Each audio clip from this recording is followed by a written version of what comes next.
Trying to understand English grammar is like trying to solve a mystery. English grammar is irregular, contradictory, and confusing. Fortunately, though, you don't have to walk these dark streets of grammatical confusion by yourself.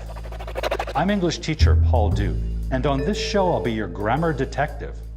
Each week, we'll investigate communication crimes and suspicious sentences, context clues and example evidence. Together, we'll solve these English mysteries once and for all. Welcome to Hard-Boiled English Live.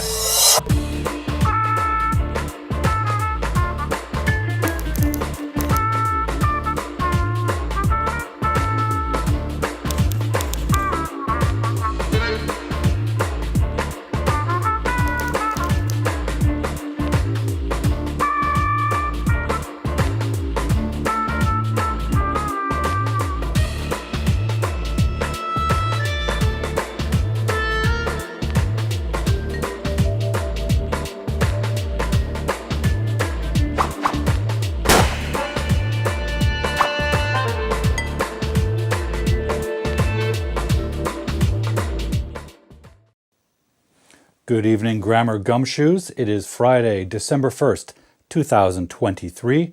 Welcome to Hard-Boiled English Live. I'm your humble host and grammar detective, English instructor Paul Duke. I'm streaming to you live from the Hard-Boiled English studio in Vancouver, Canada, to YouTube, LinkedIn, Facebook, LiveSpace, Twitter, Twitch, and Rumble, and my own personal website, hardboiledenglish.com. Wherever you are in the world, I am thrilled to be with you once again.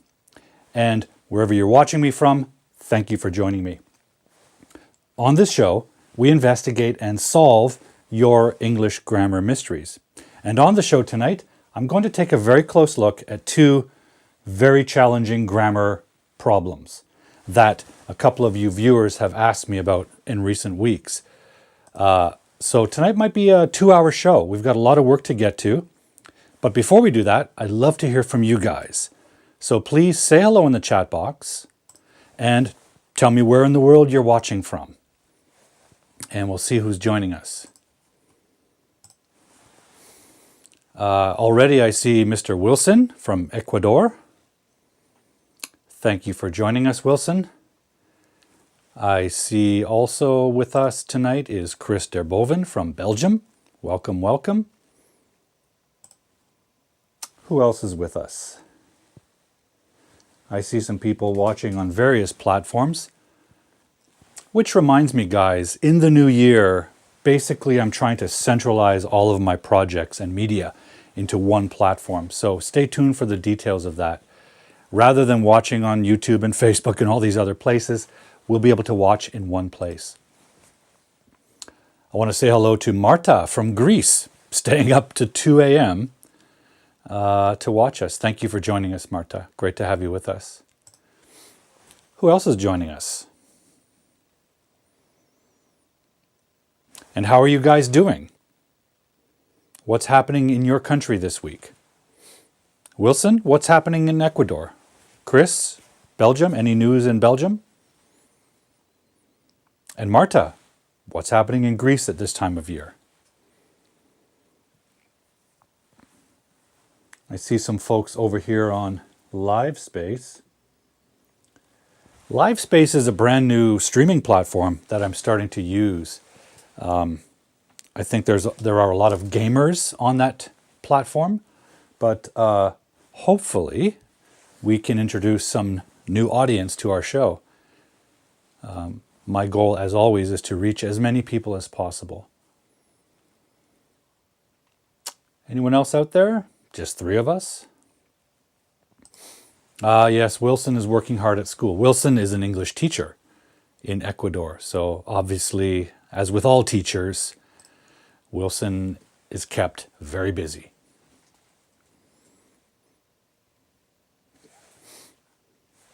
In Greece, it's hot. It's pretty hot. Still waiting for winter to come. That's interesting. In my part of the world, it's getting cooler. Winter is definitely around the corner, if not here already. But some of you may not believe this because I live in Canada and a lot of you think Canada is always covered in snow. It's not actually true. Where I live on the West Coast, it actually just rains a lot. So the temperature never gets super cold. It does in other parts of Canada, but not on the West Coast. It rains a lot. Chris says, I'm afraid of the snow. A wall of the old manufacture of my late parents can collapse. Oh, that's interesting. Yeah, snow can generate a lot of weight, especially on older constructions, right? Interesting.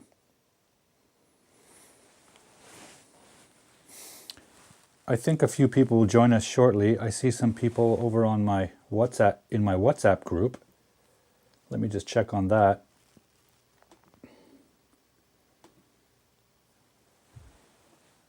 I've been participating in a WhatsApp community that seems to be growing and connecting to a lot of folks around the world. Of course, the challenge is always the time zone difference. For me, this is 4 p.m. when I stream this show, 4 and sometimes 5. And for some of you around the world, that's not a convenient time. I know Chris and now Marta, 2 a.m., 1 a.m., 3 a.m., it's pretty inconvenient. So I do appreciate you guys, staying up or getting up early to join me.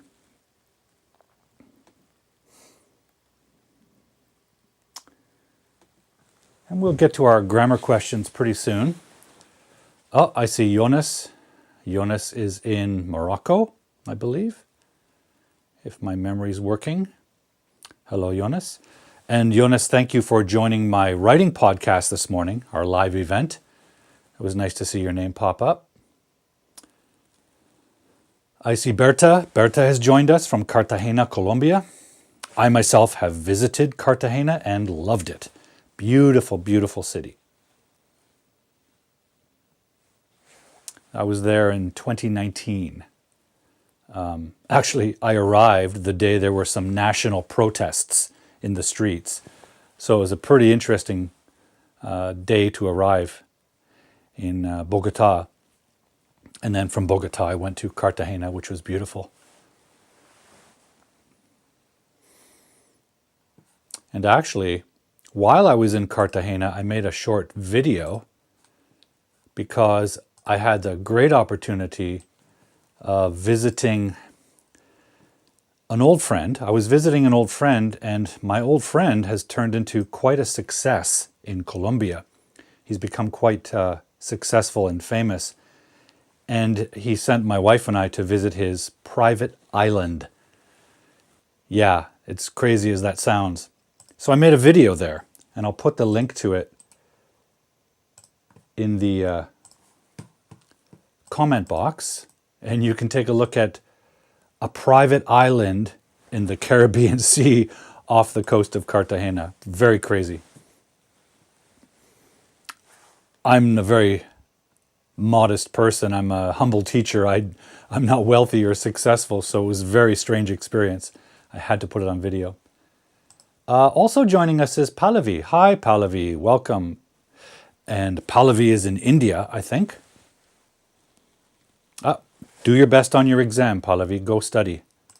You can always watch the recording of this later. Oh, so Chris says the time is ideal. Oh, okay. What YouTube lesson do you see from Gord Isman? What are you learning? Is it an English channel?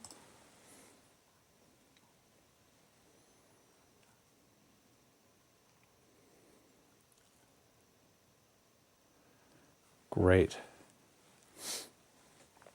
Well, folks, we'll get to our big questions of the day very soon. I just want to keep the chat open for a few more moments. And if you haven't heard already, I hate to be repetitive, but people join at different times. I'm in the process of centralizing everything I do into one platform.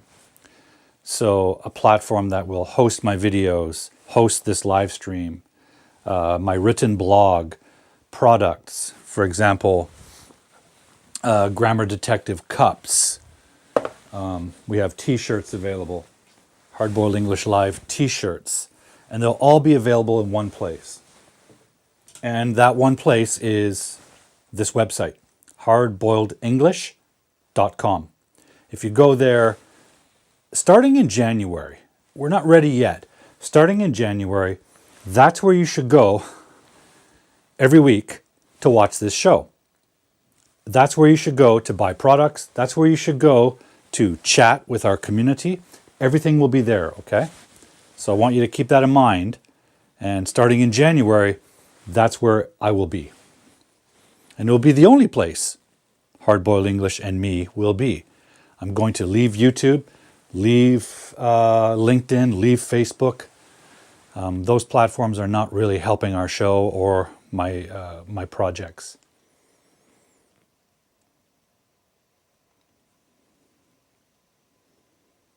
Okay.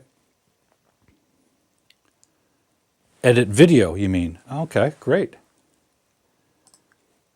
Let's all wish Pallavi do her best on her exams. Pallavi, do your best. Study hard, prepare, and then relax when you do your exam and let your knowledge shine. You can do it.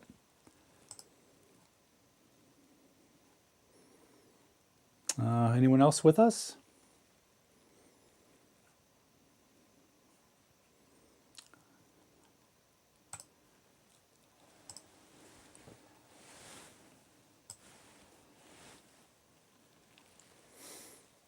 Okay.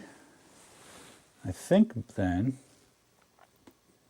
maybe it's time for our first investigation. Yes, there's a nice message. Pallavi, you can do it. Thank you, Chris. I'm sure she'll appreciate that. Exams are always stressful. I went to university in my 40s after working in a career that was very stressful. So for me, university wasn't stressful, it was enjoyable. But when it came to the exams, I felt that pressure because I wanted to do well. So the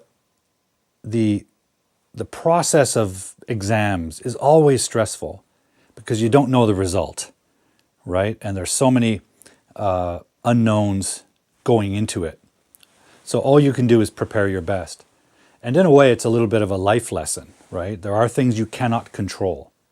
So entering into a project or a process or a relationship or a business, there are things that you can't control. So you have to focus on the things you can control. For example, when you enter your exam, you really can't control the marking, the grading. The teacher is going to do that, or the school. All you can control is your preparation.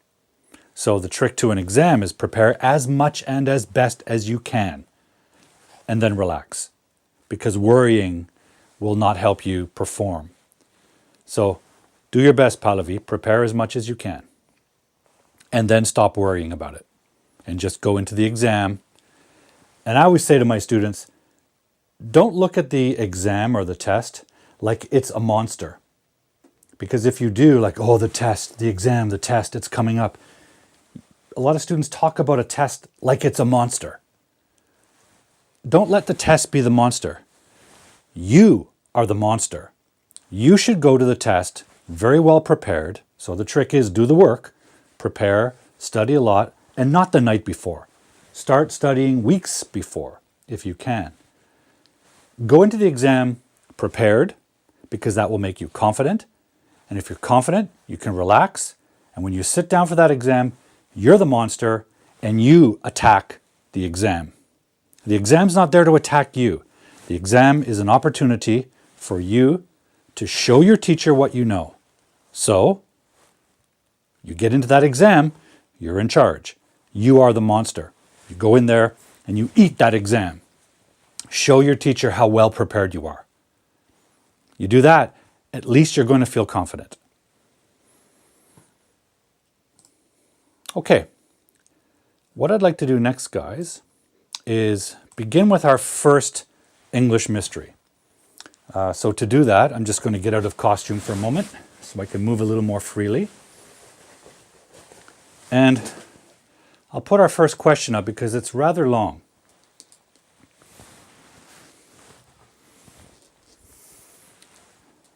So So I don't remember if this was sent to me by Jessica or Patricia. But the question is, how can we determine how and when to use a suffix to indicate ownership of something? For example, king's ring or ring of the king. Which one is correct in which situation? So she's got the right idea here. It's not just correct or incorrect, it's about the situation. That's the right way to approach grammar. Every grammar is useful, but in different situations, different communication situations, different communicative goals. I want to just correct a couple of things here because there's just a couple of wrong words. So it's not a suffix we're talking about. A suffix is a part of a word. For example,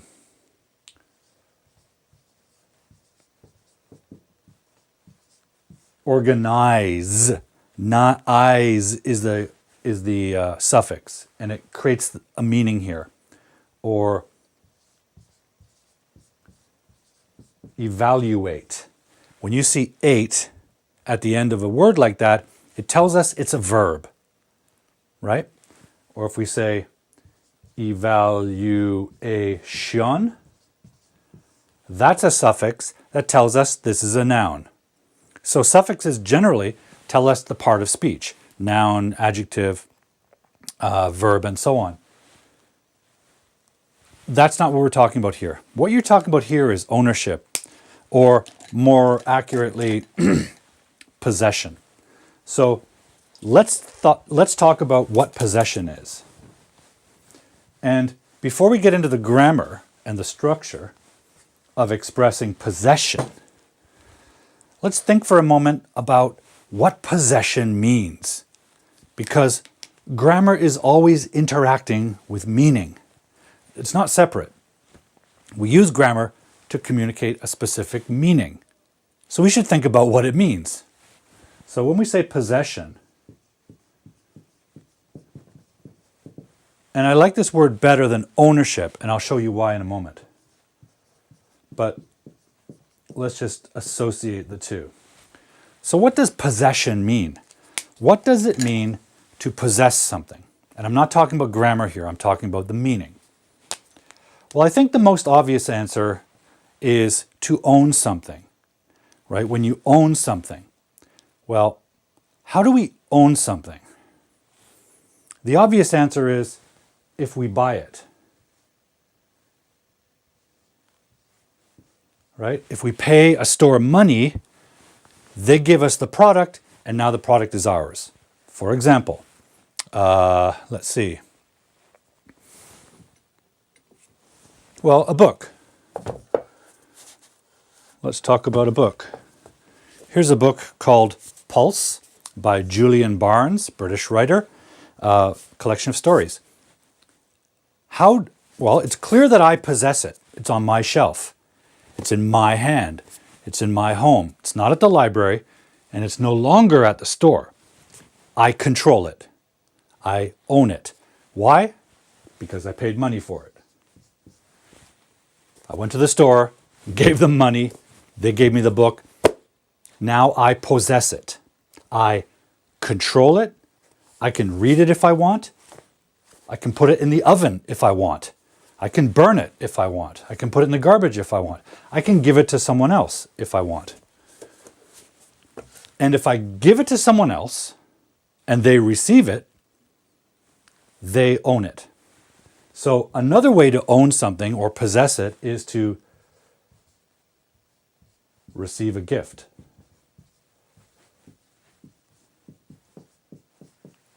I'll give you another example.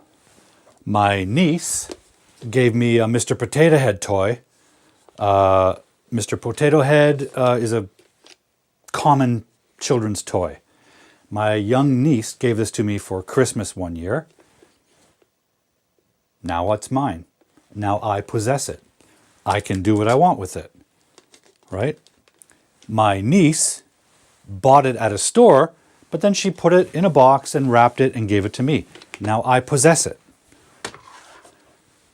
That's another form of possession when you receive a gift. What's another way we can come to possess something? Well, we can find it. Give you an example. Not long ago, I went for a walk on the beach. I live close to the ocean, and I like to go for a walk and look at the ocean. It's very pleasant. Now, where I live, in my neighborhood, there's the ocean and not really the beach. There's a bit of sand, but mostly there are rocks and stones and wood. Okay? I don't live in Southern California. I live in the west coast of Canada. It's rougher. It's rocky and woody. I found a nice stone, right? It's got very interesting spots on it, and the rest of it is white. I stole it. I took it, right? From the beach. Now, the beach is a public place. It's not someone's home. So I felt comfortable taking a rock. I kind of stole it from nature. But there's no law against that in my city. You can take a rock home. So I found it, right? And if I found it, now it's mine. I possess it, and it stays in my home, and I control it. I can do with it what I choose. So another way to possess something is to find it. Now, I mentioned stealing it. If you take your friend's book and they didn't know, that's called theft, right? It's illegal in most countries, I think. If you steal something from a friend, from another person, from a store, from a business, if you take it and they did not say yes, that's theft. So you might have it in your control temporarily, but then the police might come and get you and give that object back to the original owner. So let's forget about theft because it's a temporary possession and it's immoral and it's illegal. But there's another kind of possession we can think about, right? For example, what if you make something? What if you write a song and you create your own song on the guitar? You own it. You possess it because it came from your imagination. Same thing if you write a book. If you write a book, you are the author. You get most of the money, hopefully, if you have a good contract with your publishing company. But you are the creator of that story. So you are the possessor of it. Okay? So if you create something, you have the right to possess it. You are the owner, the original owner. You might sell it. You might write a song and make a recording and then sell it to your audience. That's possible. But you are the owner. Okay? And in fact, even if someone else plays it in their band, usually they have to pay you some money. So the money should flow back to the creator. Same thing with videos, movies, anything you create. Okay? There's another way to think of possession, and it's not really ownership anymore, right? Ownership is really receiving as a gift or buying something. Finding it is a kind of possession, but it's not really ownership. For example, I don't feel comfortable saying I own the stone. Nature owns the stone, right? Because when I'm dead, this stone is probably going to go back out into the beach or the garden, right? So it's more permanent than I am. So I'm only a temporary possessor. That's why we need a word like possession, not ownership. Ownership is really a legal term relating to money. And if you create something, you are the possessor, not so much the owner. And if you find something similarly. Here's another one. Part of a whole. For example, my hand. Did I buy my hand? No. Did I receive it as a gift? Sort of. My parents, who gave birth to me and created me, they gave me the gift of a hand. I'm fortunate. Did I find it? Not really. Did I create it? No. But my parents created me and gave me possession of my parts when I became an independent child, teenager, adult. But it's more of this idea. The hand is part of my body, and I possess my body. I control it. I'm responsible for it. I'm also responsible for what it does, right? So if I go to a store and I steal merchandise, I go to jail. I can't say, oh, my hand did it, right? That's crazy. I can't say, oh, I'm not responsible. My hand did it. So if it's part of a whole, you're responsible for it because you possess it. So far, so good? Okay. That's what we mean when we say possession. Okay, that's what we're communicating. We are communicating that a person, like Paul, possesses the stone. Paul possesses a hand. I possess a head, glasses because I bought them, pens because I bought them, my jacket because I bought it, my tie. I paid money for these things, so I own them. I possess Mr. Potato Head because it was given to me as a gift. I possess the stone because I found it and took it home. Kind of stole it from nature. Stole it from the beach. I am currently creating this video, this live stream, which I create every week. So I'm the possessor of it, right? And of course, my hand is part of my body. I possess it.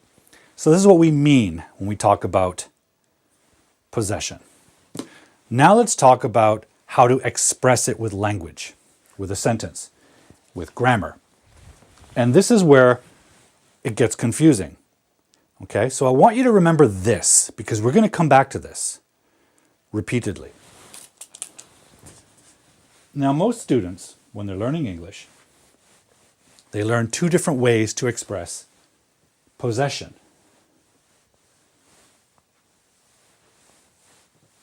And we have them right here in our question. We have of, and we have apostrophe s. And again, these are not suffixes. So that was just a little bit incorrect. They're not suffixes, but they're at the end of the word. From previous live streams, you know that of is a preposition. And a preposition comes before a noun. Apostrophe s is a funny little expression that can do two things. One, it could be a contraction of is, right? Paul's visiting Colombia. Paul is visiting Colombia. But here we're using it with a noun to express possession. And here we're going to use, I don't have another one. Okay, we're going to use that to express possession. So there are two ways to express possession. The big question is, when do you use this? When do you use this? Under which conditions? Okay? Now what I want to tell you is that, let's go back to the idea of possessing. I showed you some things that I possess. I am Paul. Paul is a noun. A person is a noun. Generally with possession, we're talking about humans. Humans own stuff, right? We create things. We make tools, technology, products, art, and we possess things. We buy them, we make them, we find them. Animals tend not to do that. Animals might find food. A cat might find a mouse to eat or a toy to play with, but generally, animals don't tend to own things or possess them. They have body parts that they possess, so we can say that, but generally we're talking about people or animals or even objects. The point is, we're talking about nouns. Nouns possess, right? So grammatically, we're always talking about a noun apostrophe s. And a noun, I wish I had another noun word, but let's just put it up here. This pattern is noun of noun. Okay? Why? Because nouns possess things. Generally speaking, nouns possess nouns. You can't possess an adjective, right? I can't buy an adjective. I can't go to the store and buy an adverb.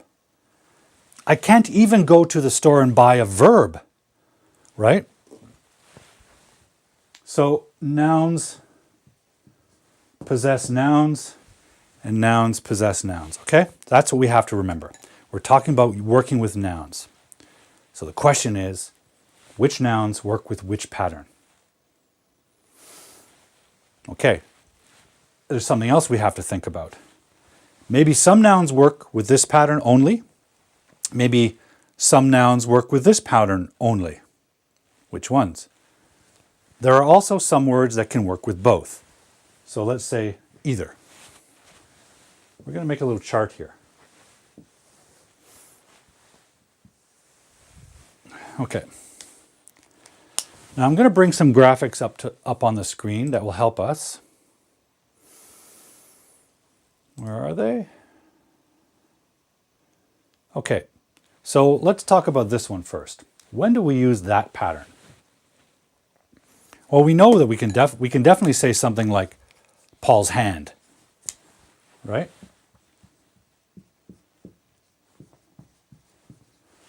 Right, because the hand belongs to my body. It's part of a whole. So that works.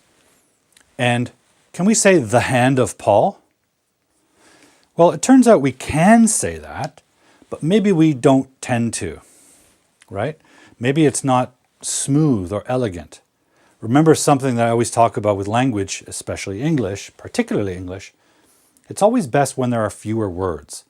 So if you can use two words like Paul's hand, instead of three words like the hand of Paul, actually that's four words, two is better, more concise. So there are a few situations where we should use this pattern. So here's a little thing to remember. Use apostrophe S for humans or animate entities owning things. Now, what do we mean by animate entities? Well, things that are alive. Animate, I'm sure you know that word animate, which means to give it life. So when you make a drawing and animate it in a movie, it's an animated movie or animation. So this means alive in some way. So that includes animals, right? We could say the cat's paw, right? Because it fits this category. Cat is alive, right? It's animated, and it owns or possesses a paw, a hand, cat hand. Use of for a non-human or inanimate entity parts. So for example, the paw and the hand are both animate. They're alive, right? So they're not inanimate parts. But in our question from our lovely viewer, we had a good example.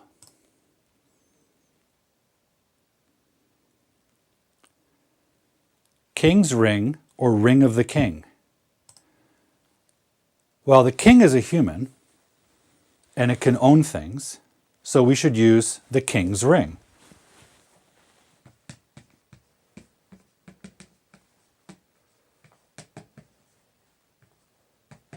Right? The king's ring. The king is a human. He can clearly own stuff, especially if he's the king. He probably owns a lot of stuff, including a ring. I mean, even a humble teacher can own a ring. I have a ring. But let's use of for non-human, inanimate entity parts. For example, this rock has parts. We have the major part, the body of the thing. We also have spots. Many, many black spots on this stone. So if we're describing the spots, we should use the second expression, non-human, inanimate entity parts, right? The spots of the rock. And yes, we could also say the spots on the rock. That's possible. But we're talking about the structure of. It would be strange to say the rock's spots. That would be a little odd because the rock isn't really capable of possessing something, but it does have parts. Okay? Another example might be when you have a table or a chair, you have legs that support it. So we might say the leg of the table, right? The leg of the table, or the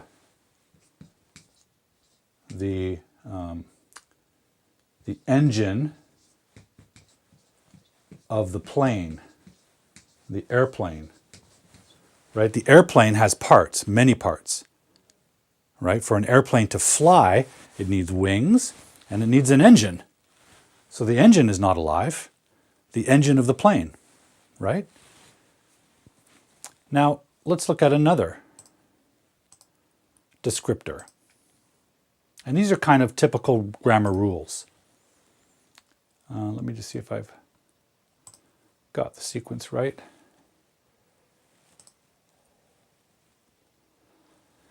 Okay, so this is another subtle nuance.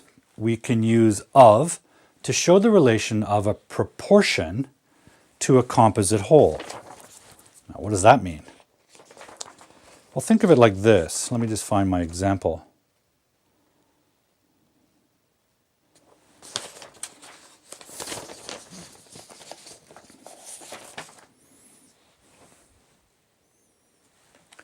So let's talk about you guys as though you're a class.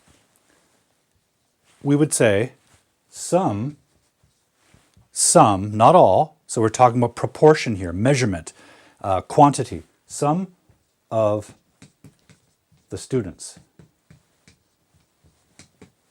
So a class has a group of students, and then a portion of them, a proportion of them, is described as some. It would be totally wrong to say students some. That would make no sense. The students don't own the sum, right? So we use some of the students, or many of the citizens.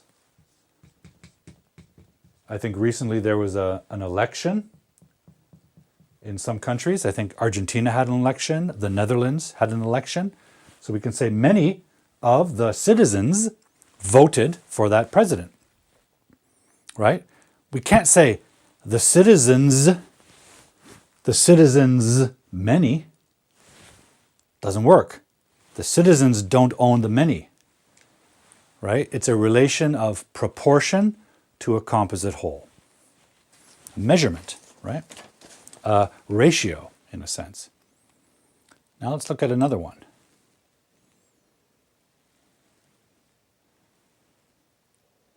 Okay, so now this is sort of either. We can use of and s to show the relationship of a part to a unitary or single whole. And an example of that is my hand, right? My hand is connected to my body. They're not separate. I don't own it and hold it in my other hand, right? My body is considered a single whole. You know, I can describe it with a noun, my body. So this is part of a whole. So we could say Paul's hand and or we can say this, right? Now, why can we do that, but we can't say the ring of the king? Well, remember, the ring is inanimate. It's not alive. My hand's alive, right? It's alive. It's animate. And it's part of a whole. So it's kind of like this, proportion to the whole, and it's kind of possession because it's part of my body. So I control and possess it. So it can kind of do both ways. Now, Which way is better? 1, 2, or 1, 2, 3, 4 words? 2 words is better. And it's simpler, more concise, more direct. Okay? Now, if you had a very long phrasing, you could use this. Right? You could say, the hand of Paul, which he uses to write with. Right? If you put this word first, it kind of emphasizes the hand. Right? So putting the word first gives it a little bit of emphasis. It's the thing you're talking about. It's a little bit of a different expression than saying Paul's hand. Similar idea, just a little bit of different emphasis. But remember, both are allowed because of this rule. Okay? Now let's talk about the airplane. Now, the airplane's not alive, but like many modern machines, it can do actions, right? The plane is not quite a robot, but we can think of it like a robot. It's a machine that does stuff. So, use S for inanimate objects doing an action. So how do we do that? Well, we could say something like,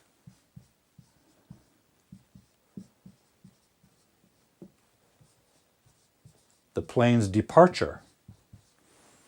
Take a look at that. The plane's departure. Now, the departure is a noun, right? Because a noun has to possess another noun. You cannot possess an action. So, departure is a noun, but it's rooted in the verb depart. So you have to use the noun version of an action, which also means you can use gerunds, right? INGs. The nouns flying or departing. These are possible. Now, they're not ideal because we have a noun version of this available to us in our dictionary, departure. We also have a noun version of this available to us in the dictionary, flight, the plane's flight. So if you have an actual noun available, use it. But this is possible. And that's also the reason why, if we talk about something, an inanimate object possessing something, it has to be a noun form. It could also be the noun form of be, like the plane's being late. The plane's being late, right? We could say the plane's lateness, that's fine. But if we want to say the plane is late, but in noun form, we can say the plane's being late, because a noun can possess a noun. And being is a noun. And if you don't realize that gerunds, flying, departing, being, if you don't understand that those are nouns, we need to talk about gerunds and infinitives, which we can do, which we have done many times. So here's an inanimate object, the plane, but it can move. It can actually do actions, right? Here's another one. I have a toy moose. Moose is a common animal in Canada. Not common in the city where I live, but common up in the mountains in the countryside. But this is a toy, right? It's inanimate. Or is it? Well, it's not alive, but it can do actions. If I press the bottom of this stand, it will fall down. So I could describe the moose with an action. I could say, the mooses fall. The mooses fall. And I don't mean the verb fall, I mean the noun form. Or the mooses tumble. The mooses collapse. Why? Because inanimate objects, some, can do actions. And if they do the actions, they possess the action. But it has to be in a noun form, okay? So those are the basic rules of possession, okay? Now, there are some exceptions. We don't really have the time to talk about them at length, but there are a few, okay? But let's see if you have any questions about this. Here's an example from Wilson. a box of matches. And that fits this pattern, right? A box of matches. Right? A box of matches. Noun of noun. And imagine if we said a matches box. Imagine if we said that. Let's test this idea, right?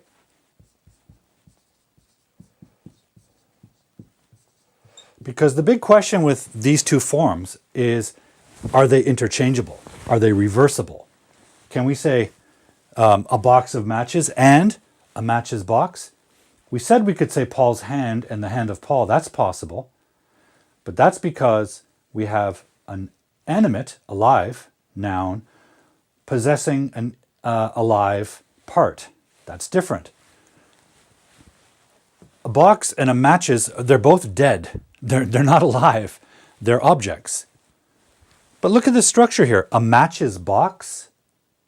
Does the match possess the box?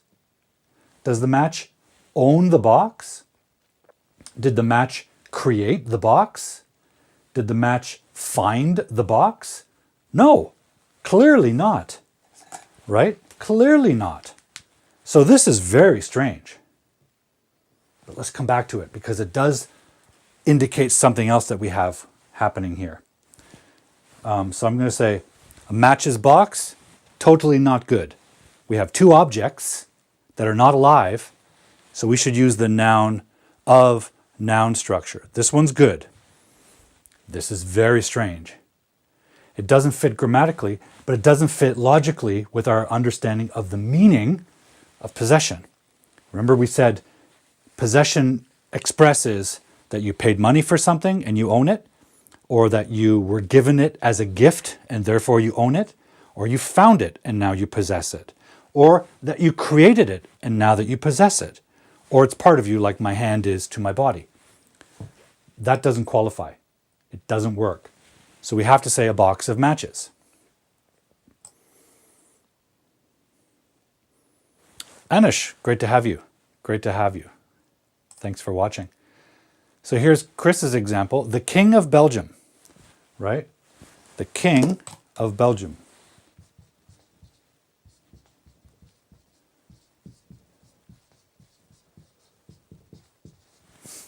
Right? The King of Belgium. Can we also say Belgium's king?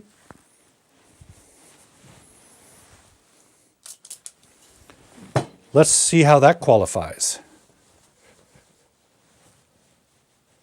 Let me just create a little space here.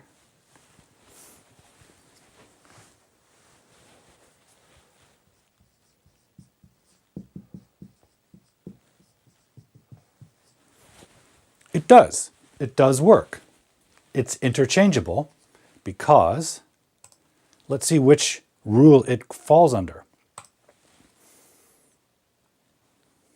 Sorry, one moment.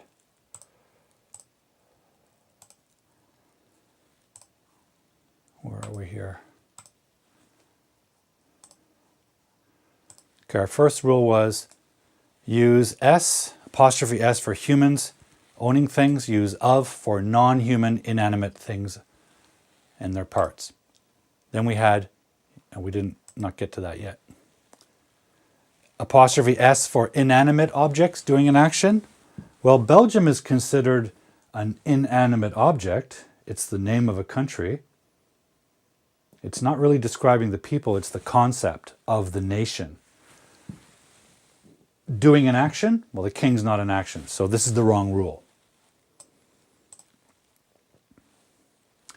Are we talking about a relation of proportion to a whole, like we had here with many of the citizens, some of the students? No. What we're talking about is this one.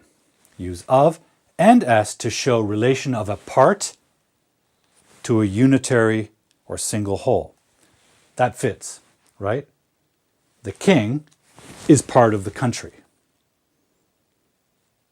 So we can say Belgium's king or the King of Belgium. Both are fine because of this rule. It fits in this definition. Which one's better? The king of Belgium or Belgium's king? It depends what you want to emphasize. This is definitely shorter, right? And the word king is second, so it might be a good way to introduce the topic of king. Here, king is the first word, the first noun, so it kind of gets emphasis that way, right? So if you're talking about the king, you might want to use this one. The king of Belgium has been in power for 20 years. Belgium's king, blah, blah, and you give the name. You might want to choose that pattern. But this is the qualifying reason. And by the way, these pink reasons answer the question, when do we use it? You use it if this is the expression this is the meaning you're trying to express. That's how you learn to choose from grammars, between grammars.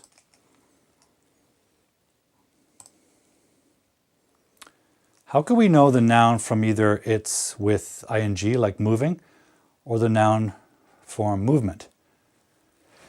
It's a good question, Jonas. The simple answer is you have to learn them. I happen to know that we have a regular noun, movement, available because I know my dictionary. I've learned that noun in the past. It's a question of learning. It's a question of learning that there are noun forms of some words, and some words do not have noun forms. I'll give you an example. The name of a sport like skiing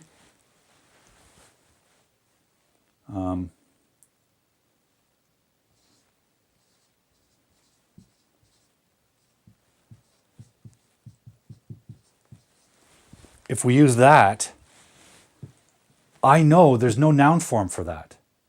There's the word ski, but ski represents the object that you stand on. Skiing is the name of the activity, and it's in gerund form because we have the verb to ski down the mountain, turned into a gerund. I happen to know that because I learned it, and I know there's no noun available. So the question is, how could we know? There's no trick. That's just learning. It just takes time. You've got to learn your dictionary. How do you do that? Well, there's many ways. You can actually study the dictionary if you want. That's a big task. You can read a lot. You can take classes. But ultimately, vocabulary just takes a long time to develop, right? So if you're not sure if there's a real noun, a regular noun for a word that you know there's a verb for, like move, where are we? Move. If you know there's a verb for move, but you're not sure if there's a noun, well, here's two things. One, if you have the time, look it up in the dictionary and you'll learn the noun form, okay? Usually if you look up the verb move, it will also give you the other word forms, the other parts of speech. Movement, moving, movable, right? So if you have time, like when you're writing something, check it out, look it up if you're not sure. But if you're speaking, for example, you don't have time to look it up in the dictionary. So if you're not sure, you know there's a verb form, but you're not sure if there's a noun form, it's better to use the gerund form than it is to use the verb. Because if you say Canada's ski, now you're expressing something very strange and confusing. Does Canada own the ski, the object? Because with possession, we can't use the verb. It's noun, possess, noun, or noun of noun. So the short answer to this, Jonas, is, well, you got to learn. This is what studying vocabulary is all about, right?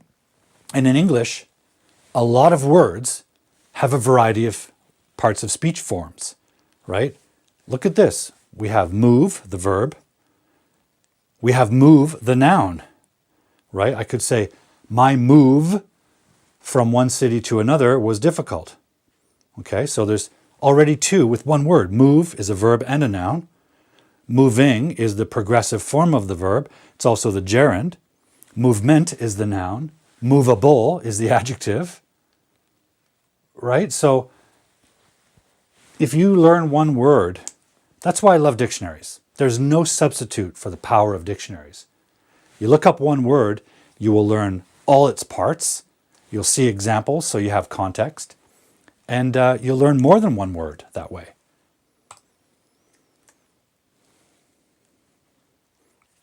Yeah, this is what learning is, Jonas.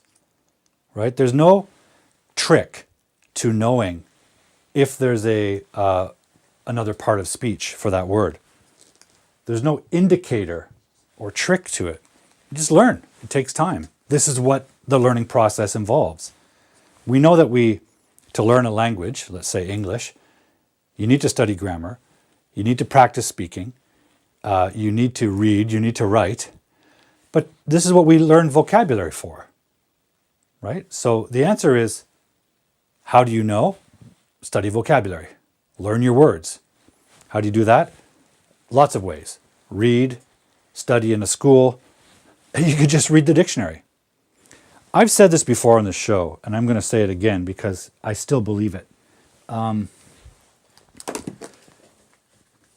I was a child, my dear father, now gone, gave me a dictionary. Not this one, but another one. A big, fat dictionary. And he said, learn one word every day. I said, oh, I can't read that. It's thousands and thousands of words. He said, just learn one every day. He said, put this in the washroom. Put it in the toilet. And every day when you go to the toilet, study one word. I tried it. If I read the first word, whatever it is, let's say a bloom or abalone. First word here is a or as, the article. Well, if I'm looking at that and I learn one word, I learn the different parts of speech, if that word has more than one. But also, I might look at the next word if I'm curious. And if I have time, I might look at another word and another one. And if I'm really curious, I might walk around with this and learn even more. And if I do that every day, if you do it every day, over time, you're going to learn thousands and thousands of words. So I did it the hard way. I studied the dictionary. I actually read it. You can too. If you really want to learn English, why not? Now, there are other things to read that are more exciting. There's novels. There are nonfiction books that teach you things. I'm reading one recently called Outlive by fantastic Dr. Peter Attia, who's very involved on the forefront of longevity and health. That's nonfiction. It's informational. Whatever it is, there are a lot of ways to expose yourself to words, right? But you need to do it, whether you're a native speaker or a learner. Remember, native speakers have a lot of years to develop vocabulary. They're hearing new words throughout their childhood, throughout their teen years, throughout their adult life. Every day, 24 hours a day, they're learning new vocabulary, right? Maybe a native speaker watching me right now is learning new vocabulary. But if you're an English learner, especially an adult learner, you don't have years to learn that. So you have to be active with your vocabulary learning. You have to go get it because you have less time for just natural exposure. So Jonas, you're a hardworking student and you're serious about your English. Start reading the dictionary, front to back. It won't hurt. And in fact, it will enrich your vocabulary like you wouldn't believe.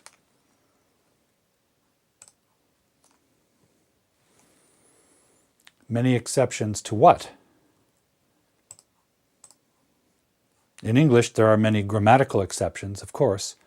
But I also hope with this show that we're looking, because we often study these exceptions aren't always exceptional. They're not always as strange and mysterious as some people want us to believe. Sometimes there is a pattern. And by really looking at the pattern, the structure and the meaning that it expresses, you can see the logic behind it. For example, this pink description. This is the logic behind this exception, right? We have a rule, we have another rule, and then these are the exceptions. These are the ones that we can interchange based on this logical rule. So it's not a question necessarily of memorizing the exceptions, the list of 100 exceptions. Sometimes there is a pattern to the exception, in which case it's not an exception, it's a nuance. It's a subtle difference than the two most common rules of thumb or rules of grammar.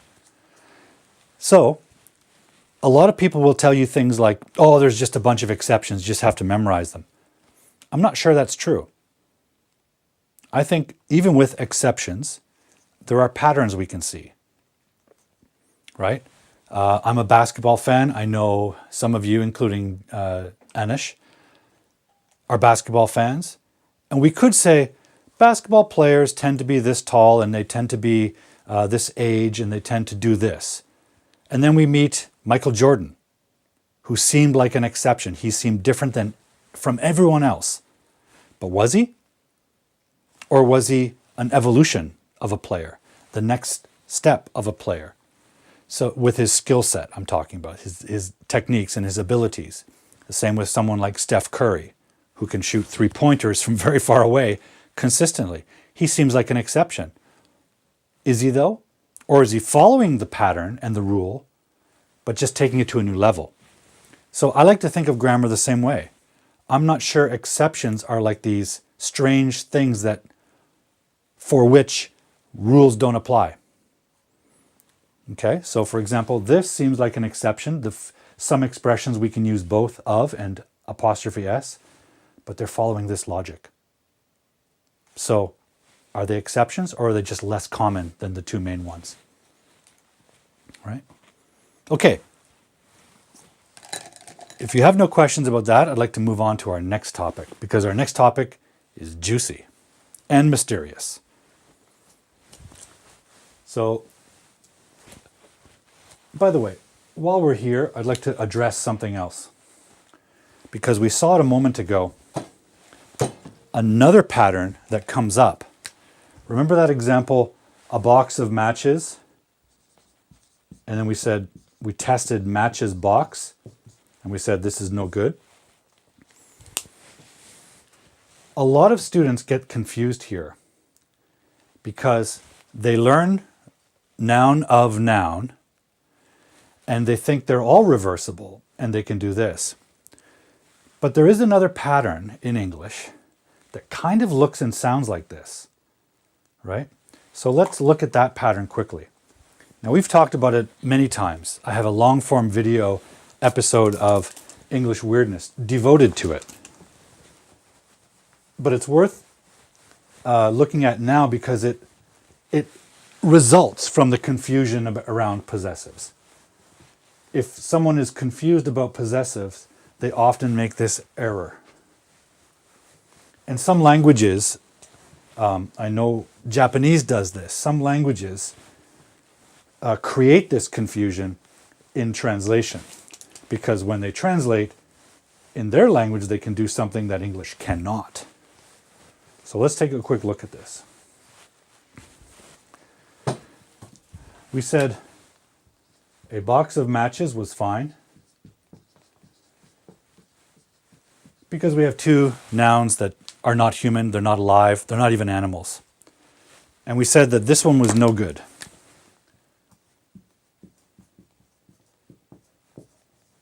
Because the match doesn't possess the box, right? In fact, a match is part of the box. It's in the box. One of the features of English that we can do with English that have nothing to do with possessive is the noun plus noun structure.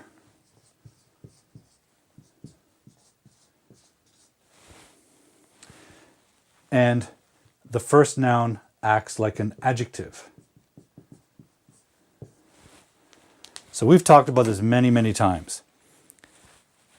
And by the way, this adjective usually describes type or kind, but it is describing that noun. And that's what this should be. If you wanted to say a matches box or a box of matches, if you have this noun of noun structure, it should be a match box. That's our main noun, and we're asking, what kind of box? It's a match box. This is the type of box it is. The match does not own the box. I own the box. I bought it at the store. The match doesn't own it. That's crazy. But we can use the first noun to tell us what type of box it is. A matchbox. And this is very common in English, right? We have other examples like, what do we call that? Well, it's my computer mouse. I wouldn't say computer's mouse. The computer doesn't own the mouse. I do, right? My favorite example, coffee mug. Coffee is a noun. Mug is a noun. I wouldn't say coffee's mug. Coffee doesn't own the mug, right? The coffee doesn't possess the mug. I do. I paid money for it. So this is not the same thing as possession, right? So we can say this and reverse it to mean this. We can say the mouse of my computer, and we can switch it and say computer mouse. This is not possession. This is type. We can say a mug of coffee. And if we switch it, we're going to say coffee mug. But this is not expressing possession. And this isn't really either, right? It's telling us the type of noun it is, okay? That's a very different thing. But it's very confusing to a lot of learners because it looks like a noun plus noun the same way this does, right? But matches box doesn't work because a match is inanimate. It can't own the box.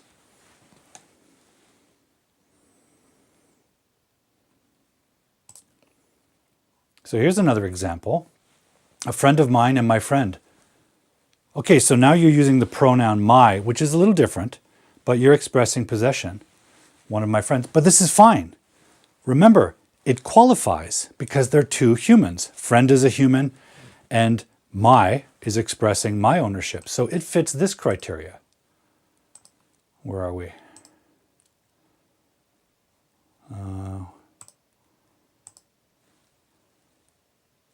Sorry.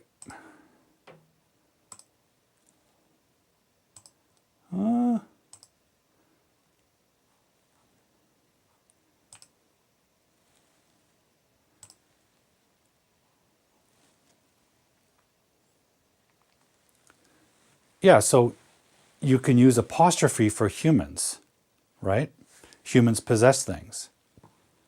I possess my friend. And friend is a really interesting example because you didn't buy your friend, right? You didn't receive your friend as a gift, or did you? We often talk like that, right? We say, I'm grateful for my friend. My friend is a gift in my life. Did we find our friend? We kind of do find friends, don't we? We meet them in school or at work or in my neighborhood or whatever. Do we create friends? Kind of. We create the friendship. Two people work together to make something that didn't exist before, a friendship, a relationship. So it does fit the idea of possession. But I want to point out what you're doing here is a little bit different because you have the pronoun my, right? But we could say a friend of Paul. Paul's friend. That's possible. That fits with the either that can be both, right? What I hope you take away tonight is the logic of these choices, because it's not a grammar rule to make these choices, right? It's not grammar rule that decides when you use of and when you use apostrophe s. It's not a grammar rule. And that's where people go wrong. They're looking for the grammar rule that tells them which one to choose. It's a logic rule. It's a meaning rule. It's what are you trying to communicate? Because remember, meaning and grammar are connected. They're interactive. We use grammar to express specific meanings. So it's important to understand these meanings, these pink meanings. This is how you make the choice. It's not grammar, correct or incorrect. Let me just catch up with what we have here. Yeah, if you have a plural, sorry.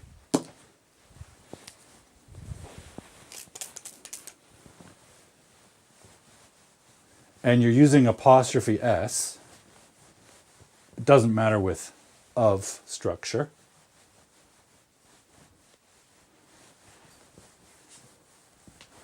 It matters with apostrophe S. So let's say we had, well, let's go back to the king's ring. Let's say we had 3 kings.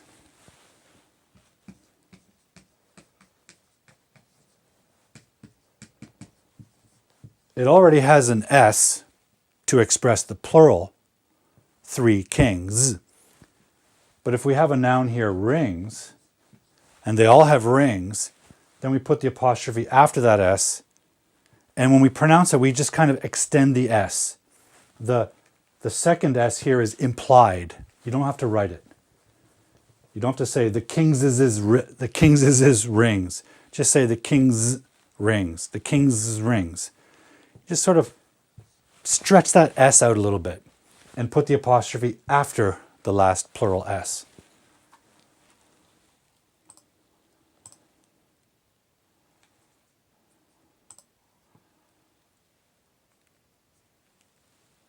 Yeah, that's a good example. A pair of shoes or a shoe pair. Not shoes pair. The shoe doesn't own the pair. It's the type of pair, right? It might be better to say a store of shoes, right? A shop of shoes or a shoe store. But this is possible.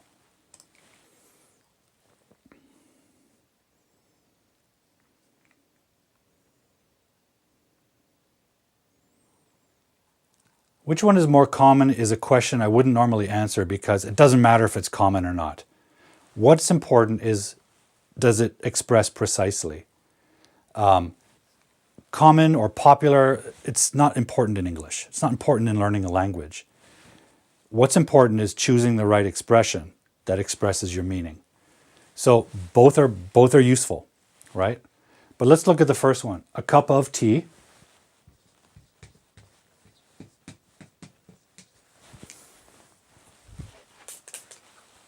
A cup of tea.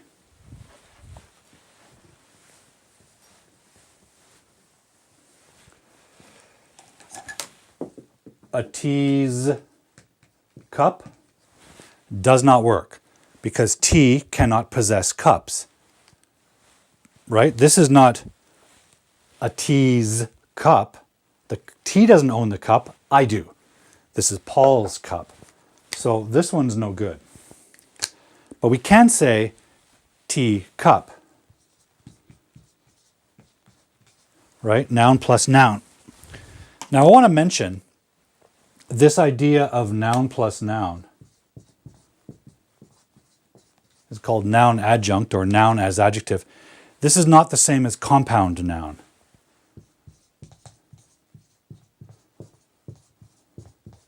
Compound noun happens when we have this structure with one-syllable words. Teacup or backpack. Over time, they can become one word, and that's a compound, right? Backpack. Homework. Textbook. Right? It becomes one word made of 2 nouns. That's a compound noun, and it only happens with one-syllable words. So teacup, yeah, it's possible. It can become a compound noun. Whether it does or not depends on how much and how often it's used across time. But what I'm talking about here are separate words like computer, mouse. Computer is 3 syllables, right? Or something like a racing car. 2 syllables. By the way, gerunds also qualify for this. So we can use a gerund to describe a noun. Gerunds are nouns. Noun plus noun. Racing car. Writing pen. Okay? In the case of this one, my father's brother, that's possible because father is a human object. It's a human noun. Brother is a human too. But we can also say the brother of my father. I'm not going to say which one's more common. I didn't count how many times it's been used through history. That would be millions. Which one is more useful? Well, if you're allowed to say father's brother, say it. It's 2 words, and 2 words is better than 4. Simpler is better.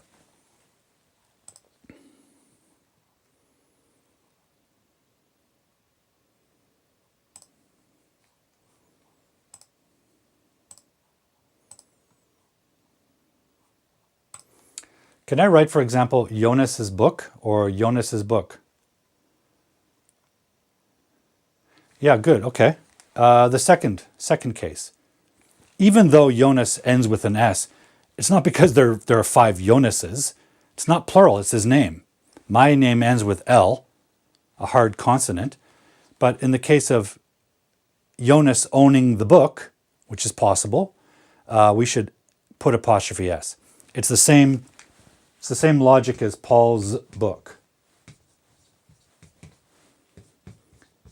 Jonas is a name. It's not plural. The S doesn't communicate plurality. It's his name. It's the same as ending with Paul. No difference. So put the apostrophe S.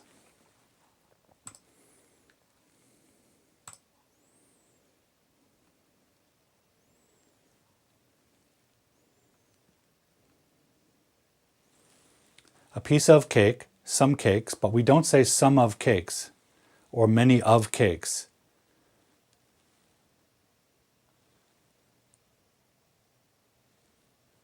Many of them or most of them. That's possible. Now, you can say this, but I have a feeling this might be one of our Japanese viewers. This seems to be a common problem for Japanese learners of English. Let me just quickly use this example. Great question.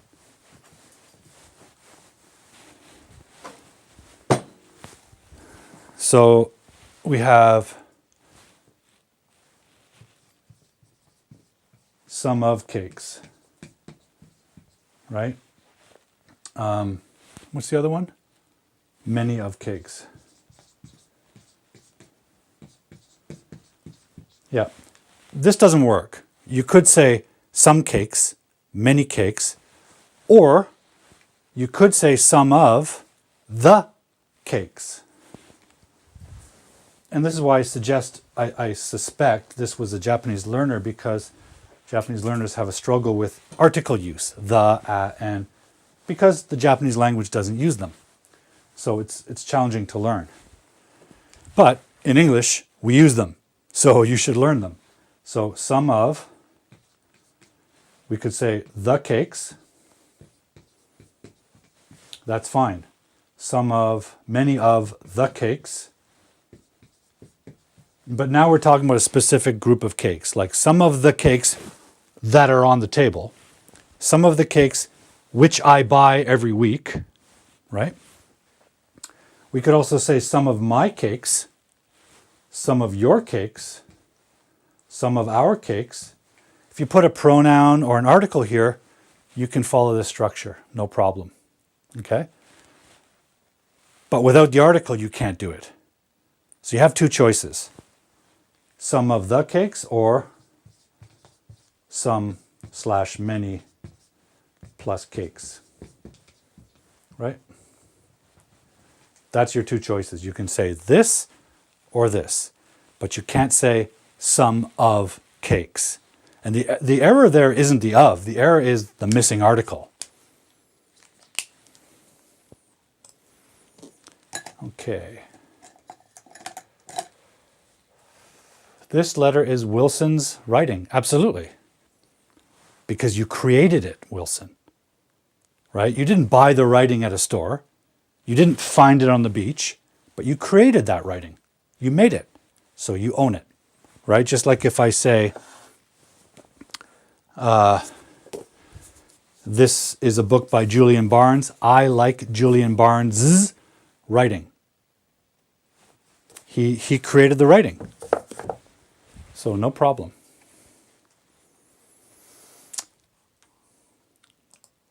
Well, guys, I have to say, this took me a little longer than I thought. And tonight I promised to talk about hidden conditionals. But I don't think we have time for it because hidden conditionals is a big topic. So I'm going to wrap up now, finish up. Hopefully that clarified something about possessives. We can ask questions about it later, and if you have thoughts or questions about it, please get in touch with me, ask me those questions, or join me next week and we can talk more about it, especially if you have examples. We have some examples here. International Women's Day or International Woman's Day. Both are possible, but I don't know what it's called. So this is the name of a specific event. So it's up to the organizers of the event to name it. And I personally don't know which one it is. It's not just grammar, it's the name of an event. It's an official name. So both are possible. Because possession can be possessed by a group, plural, or it can be possessed by a singular entity. That's not the issue, right?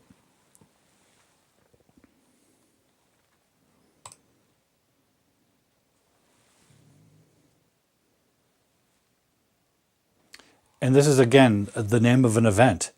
So grammatically, both seem possible, right? Grammatically, they're both possible according to the logic we just did.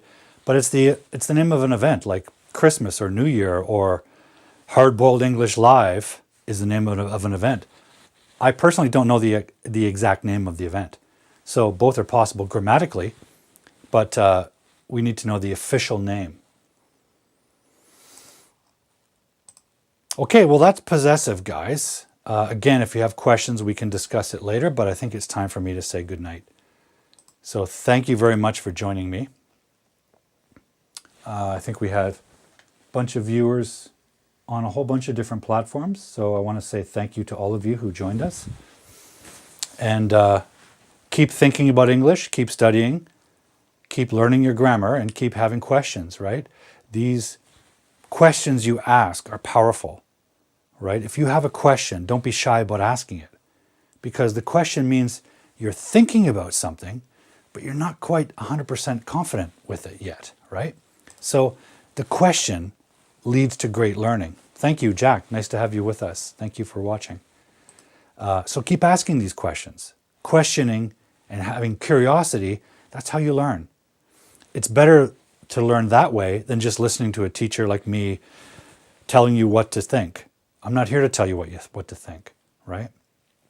My dream is to show you how to approach a mystery or a sentence or a piece of grammar and unpack it, unfold it, tear it apart and figure it out, right? Solve the mystery.